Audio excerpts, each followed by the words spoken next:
Guys, how's everybody doing? I'm Phil. I'm on the 2021 BMW R1250 GS Adventure, and I thought to put in a nice video, or make a nice video about, say, 500 mile impressions of the bike. And you might be thinking to yourself, 500 miles, that's not a lot of time. I got to slow down here because I'm doing 70, and these cops up here, they be tripping if you're going over 45. I'm actually going to slide, signal, look over my shoulder, slide into the right lane here. They're just waiting to pull people over on a Sunday. I bet you we'll see one. But I wanted to, put in some 500 mile impressions. So while I might not have a ton of time on the bike, what else do I have? Well, I got a frame of reference. I've got over 20 years of riding experience. I've got, this is my 13th motorcycle. I've done sport bikes, adventure bikes. I've done sport touring bikes. I've done track days and club racing. So I've done trips. Not as surprised I used to be. I'm not doing 500 mile days on a Yamaha R1 back like I did back in the day. But I think it's a great opportunity to kind of, if spring is upon us soon, if you are in the market for one of these motorcycles, why not share what I have seen and felt and heard over the first sort of few months of ownership, and then, that might help you make your decision. So with that being said, I think the key thing here is the price point of this bike. The price point of this bike, and for me, there really are no trade-offs. So let me explain that. So for roughly $30,000, what are you getting? You're getting a machine that, in my opinion, and I haven't been on a bunch of dirt yet, but you're getting a machine, as I constantly check my mirrors here, that does everything superbly. And I would say 99% of things superbly. Okay. That as opposed to, say, let me give it another example. My KLR 650 that I bought brand new in 2015, man, fantastic bike. $5,000-ish new, but it did not that much that well. Okay, it was super heavy. It top speed of 80 miles an hour downhill with the wind at your back. It just no features. So it's like a rototiller with wheels, as my buddy Eric likes to say. So yeah, a lot of trade-offs, but it's super cheap. If you dump it off the side of a cliff, you're kind of like, whatever, right? Whereas if you come into something with a price point like this, man, it does everything superbly, based on my opinion. Now, the only thing I will say is at super low maneuverability parking lot speeds, it's a little clunky heavy, but whatever. All right, not worried about that stuff. I'm worried about the ability for me to manipulate, as I look over here, kind of get little things going here. For a bike that's this heavy and this sort of unwieldy, to be like a little, it's almost like a scalpel. It's no sport bike. But man, the responsiveness, the feel, the fantastic components, all of the key features, ABS, you've got traction control, you've got the electronic suspension. It's a platform that's been around for a while, so you get all kind of mods you can throw on it. It doesn't feel heavy at all when I'm on it, as opposed to, say, my 2004 ST1300. Now I know we're talking a bike that's 17 years older than this one, but while that bike could accelerate, it is nowhere near as nimble as this machine. All right, this machine, what is it, gets 1,000 miles per gallon or whatever it is. I have never ridden a bike this good, all around this good, never. And that is what I'm trying to, I guess, say, that when you shell out the cash for something like this, that's what you're getting, a bike that's this good. Now, the premier motorcycle, adventure touring motorcycle, name another one. KTM? No. Honda? No.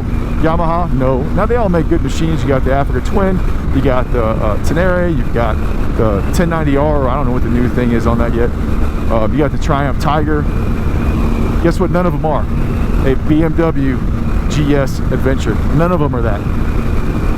Okay, so now you've got brand loyalty, user preference, this and that, but I will tell you that this machine is simply amazing. Now, when we talk about modifications, everything's almost plug and play. This tank bag, which I'll talk about in a minute, added that. Added the aluminum saddlebags, boom, BMW quality.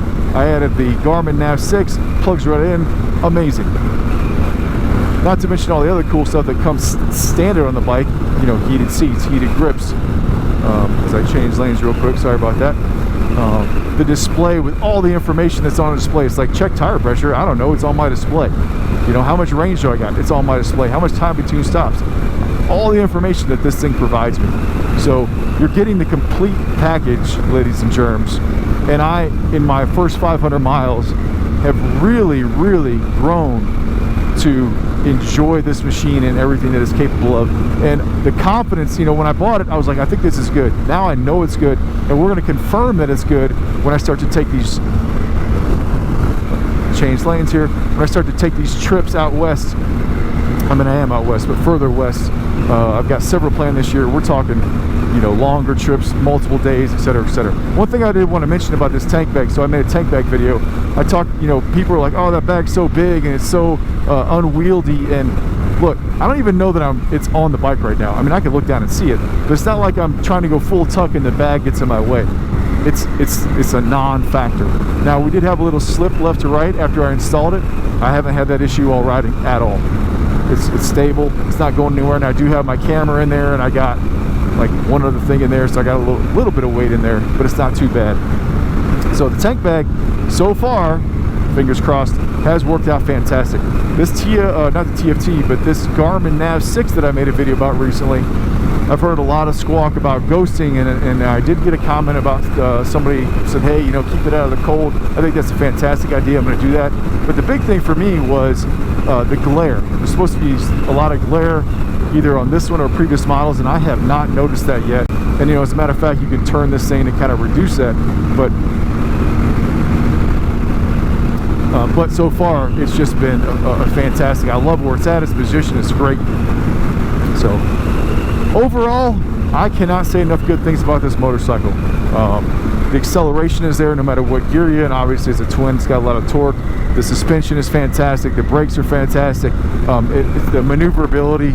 So, you know, everything that I'm able to do with it, off the charts, going through the turns, higher speeds. Now, it's, you know, a little chilly out here. I'm not going to go up further up in the high country and get on those twisties and really nail it. But I have yet to find a flaw. Hey, what's up, guys?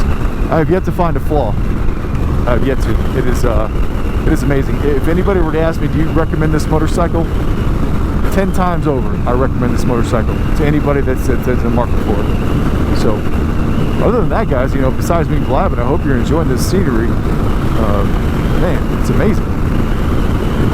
It's amazing. So, 500 miles, sort of more first impressions of it as we get after it on a beautiful day out here in Colorado. Thank you for watching, guys. Please feel free to leave your comments. And again, I understand this is not a long, even a midterm, much less a long-term review. We're going to do more of that this year. And so thank you. Please hit that subscribe button, and I will talk to you very shortly. Take care, guys.